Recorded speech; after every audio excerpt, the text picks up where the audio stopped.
Okay, quick video here today on why to have a compass on your ATV and how great this is. And there's many different types of compasses you can buy. This particular one is a boating compass.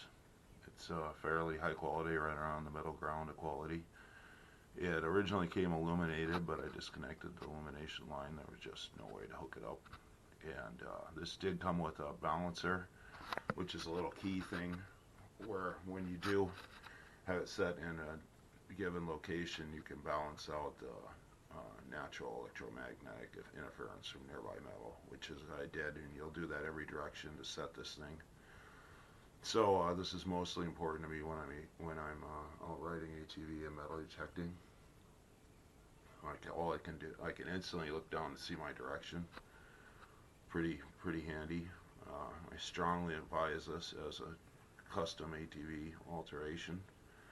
And this particular one came with a sticky mount or a bolt mount. I used the sticky mount just to hold it in place, I think, while I drill it out and put the bolts in. I just put it right in the side panel down by my right knee. Works great. It's something for you to think about. I hope you enjoy my channel. Thanks for watching. Please subscribe.